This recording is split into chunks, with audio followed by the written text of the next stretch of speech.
Bebang, gawin na natin yan ice cream. Excited na ako. Sige, Tibo! Kunin mo tong pakpan ko! Ay, ang lamig. Eto naman yung pakwan mo! Yung dragon fruit naman ni Princess! Matigas na! Tara na, Bebang, gumawa na tayo ng DIY ice cream sa kubo. Let's go! Nagantay na si Princess! Bilisan mo, Tibo! Nasaan na kaya si Bebang tsaka si Tibo? Ang tagal naman nila kunin yung mga prutas namin. Princess! Ayan na sila! Dala na namin yung mga prutas! Sobrang tigas na! Bilis, Bebang! Gumawa na tayo ng ice cream! Princess! Ito yung dragon fruit mo! Wow! Ang lamig! Ang tigas! Ano pang inaantay nyo? Gumawa na tayong ice cream. Tara na! Bebang, eto na yung pakwan mo. Ang laki! Siyempre, etong yelong pakwan naman ang akin. Princess! Tibo! Ito naman gagamitin nating gatas! Charan! Ayoko niyang gatas, Bebang! Gusto ko Yakult! Hala! Pwede ba yun, Princess? Yakult? Oo naman! Masarap kaya to! Parang gatas din! Ikaw bahala! Gumawa na tayo ng DIY ice cream. Bilis! Ako na mauna! Konting gatas lang ilalagay ko sa pakwan!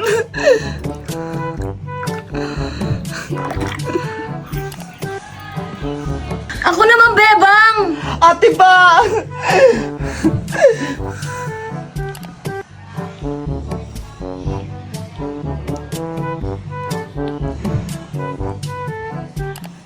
Itong dragon fruit ko, lalagyan ko na ng Yakult.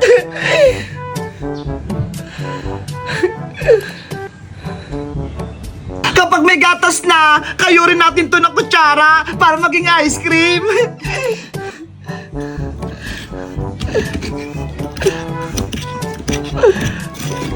Ganun lang pala.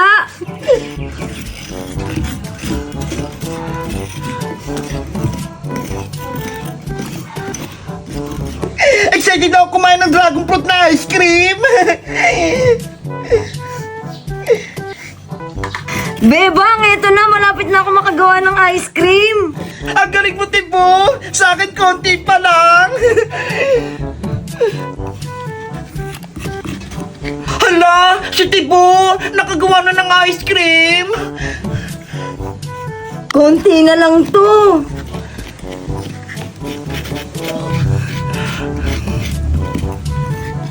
Ito na! Malapit na ito maging ice cream! Bebang, tikman natin tong ginawa nating ice cream na prutas. Sige, Tibo!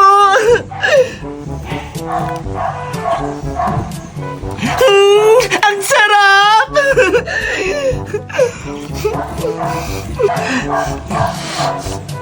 Wow! Grabe ang tamis!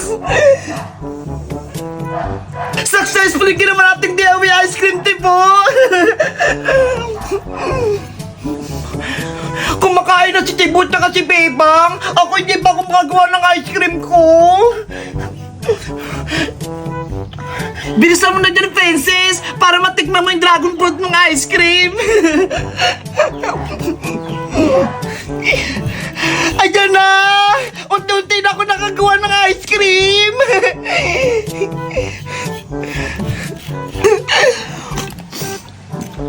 Ang sarap talaga! Parang kumakain ako ng tunay na ice cream! Ang sarap-sarap ng pakwan kong yelo naging ice cream. Tibo! Wag mo kainin yung buto ng pakwan! Baka tumubo yan sa tiyan mo! Ay, oo nga, no? Matitikman natin kita! Dragon fruit na ice cream!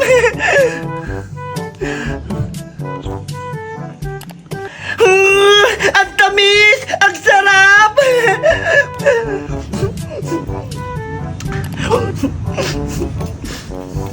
Guys, sa tingin nyo, ano kaya prutas yung pwede namin gawing ice cream? Mag-comment lang kaya. Bye-bye!